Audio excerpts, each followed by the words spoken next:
শ্বশুরবাড়ির এক মুঠো ভাতের দাম অনেকটা বেশি। এক মুঠো ভাতের জন্য কতই না কষ্ট করতে হয় মানুষের। সত্যি জীবনটা খুবই কষ্টকর। রাধে রাধে বন্ধুরা, কেমন আছেন আপনারা সবাই? আশা করছি আপনারা সবাই ভালো আছেন ও সুস্থ আছেন। আমরাও বেশ ভালো আছি। আমার আরও একটি নতুন ভিডিওতে আপনাদের সকলকে স্বাগত জানাই। আজ হচ্ছে রবিবার, আর এখন ঘড়ির কাঁটায় বাজে সকাল 8টা নাগাদ। এখন থেকে আপনাদেরকে সাথে নিয়ে আজকের ভিডিওটি আমি শুরু করলাম।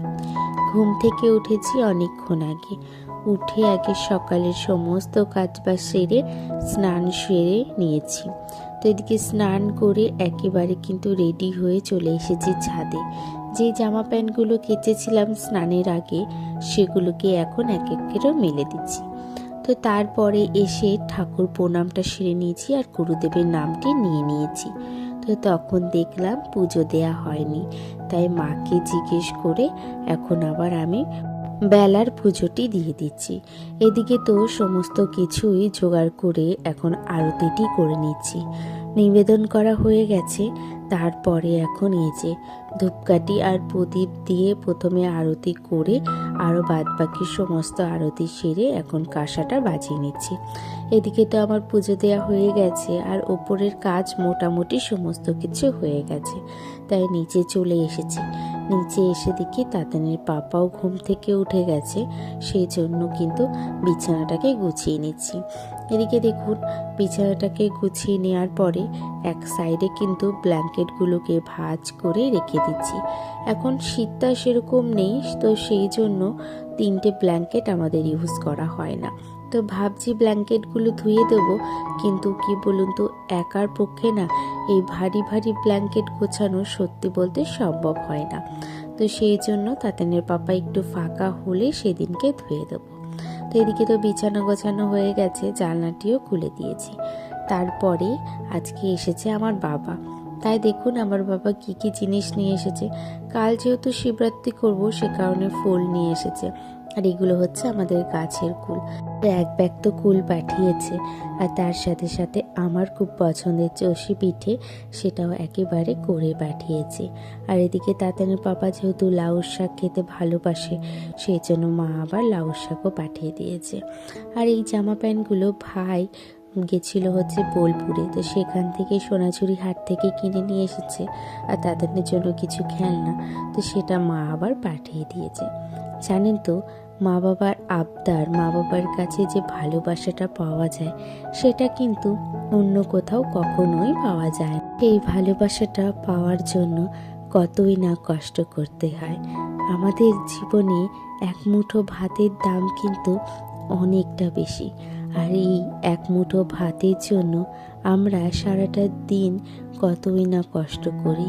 সত্যি জীবনটা খুবই কষ্টকর, কিন্তু এই এক মুঠো ভাতের জন্য কিছু মানুষ দিন রাত কিন্তু অজস্র পরিশ্রম করে শুধুমাত্র এক মুঠো ভাতের জন্য। তো যাই হোক, কথা বলতে বলতে আমার অনেকটা কাজ এগিয়ে গেছে। এদিকে দেখুন, দুপুর প্রায় হয়ে এসেছে, সেই জন্য দুপুরের কাজগুলো করে নিচ্ছি। আজকে রান্নাবান্নাগুলো সমস্ত দাদানের পাপারা করেছে।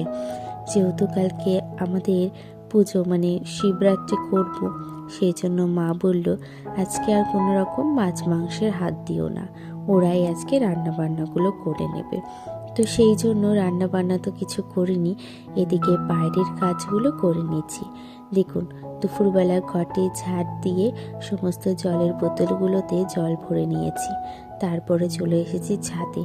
ওই যে জামা প্যান্টগুলো মেলেছিলাম, সেগুলোকেই এখন এক এক করে কিন্তু তুলে নেব।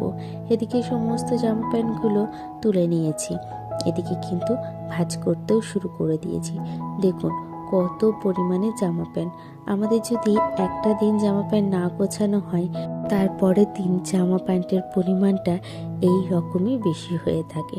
দেখুন এত জামা প্যান্ট দেখে মনে হচ্ছে একটা পাহাড় পুরো। তো এই জামা প্যান্টগুলো গোছাতে গোছাতেই প্রায় 1.5 ঘন্টার মতন লেগেই গেছে আমার। কারণ কি, ছোট বড় অনেক জামা প্যান্ট, তো সেই জন্য। তারপরে আবার সবার ঘরেরটা আলাদা আলাদা ভাঁজ করতে হয়। তো সেই জন্য দিদিদের রুমেরগুলো মানে দিদিদের যেগুলো সেগুলো আলাদা ভাঁজ করি, আমাদের যেগুলো সেগুলো আলাদা, আর মা বাবুরটা আলাদা। এইভাবে কিন্তু ভাঁজ করলেও খুব সহজেই কিন্তু নিচে নামিয়ে গোছানো যায়। নাহলে একসাথে ভাঁজ করার পরে কিন্তু নিচে নামিয়ে ওই ভাঁজ মানে ঠিক করতে করতে সমস্ত জামা প্যান্টগুলো এলোমেলো হয়ে যায়। দেখুন কত পরিমাণে জামা প্যান্ট, সমস্ত জামা প্যান্টগুলোই ভাঁজ করে এখন এক এক করে কিন্তু আমি নিচে নিয়ে যাব। তো এই জামা প্যান্টগুলো কিছুটা চালের ড্রামে রেখে এখন বাদ বাকিগুলোকে সমস্ত এক এক করে নিচে নিয়ে গেছি। তো নিচে জামা প্যান্টগুলোকে নিয়ে যাওয়ার পরে মাদুরটাকেও এখন সুন্দর করে ভাঁজ করে ছাদে রেখে যাব। এই মাদুরটা উপরেই রাখা হয় এই জামা প্যান্টগুলো গোছানোর জন্য। তো নিচে চলে এসেছি, আর নিচে এসে এখন এক এক করে সমস্ত জামা প্যান্টগুলোকে আলনায় ভাঁজ করে রেখে দিচ্ছি। দেখুন আমার আলনাটা পুরো ফাঁকা, তার মানে তো বুঝতেই পারছেন যে কত জামা প্যান্ট আজকে আমাকে গোছাতে হয়েছে। আর জানেন তো 2-3 দিনের জামা প্যান্ট এখানে, শুধু একদিন না 2-3 দিনের জামা প্যান্ট আজকে আমাকে ভাঁজ করতে হচ্ছে। বাড়িতে তো ছিলাম না, সে এক একটা করে জামা প্যান্ট কাচা ধোয়া করা হয়েছে আর বাদ বাকি রেখে দিতেই হয়েছিল। সেই কারণে জামা প্যান্টের পরিমাণ অনেকটা বেশি। এদিকে আলনার সমস্ত জামা প্যান্টগুলো গোছানো হয়ে গেছে। তারপরে তাতানের বাস্কেটটাকে সুন্দর করে ভাঁজ করে গুছিয়ে নেব। এদিকে তো তাতানের এখন শীতের জামা প্যান্টগুলো বাস্কেটে রেখে দিয়েছি, আর তারপরে এখন তাতানের যে র্যাকটা আছে যেটার মধ্যে গরমের জামা প্যান্টগুলো রেখেছিলাম সেটাকে একটুখানি ভাঁজ করে রাখছি। ঘর যেদিন ধরবো গোছাবো সেদিনকে ভালো করে গুছিয়ে নেব। দেখুন এখন কি বলুন তো, সকালের দিকে তো ভীষণ গরম, সে কারণে এই জামা প্যান্টগুলোই পরানো হচ্ছে। তো সে কারণে এই জায়গাটাকে একটুখানি গুছিয়ে রাখলাম। 2 দিন পরে ঘরটিকে ধরবো, একটু পুজো যাক তারপরে ভাবছি ঘরটিকে ধরবো। তো দেখুন তো এদিকে জামা প্যান্টগুলোকে ভাঁজ করে রাখার পরে তারপরে ঘরটিকে ভালো করে ঝাড় দিয়ে দিচ্ছি।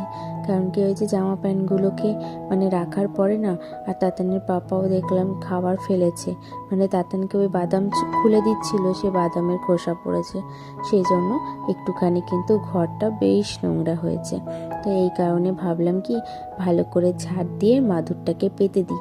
সকাল থেকে তো মাদুরটা আর পাতা হয়নি, সে কারণে মাদুরটা পেতে নিয়েছি। তো তারপরে সন্ধে হয়ে যায়, সেজন্য সন্ধেটি আমি এখন দিয়ে দিচ্ছি।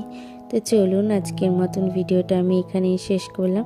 সকলে ভালো থাকবেন, সুস্থ থাকবেন, দেখা হচ্ছে অন্য একটি ভিডিও।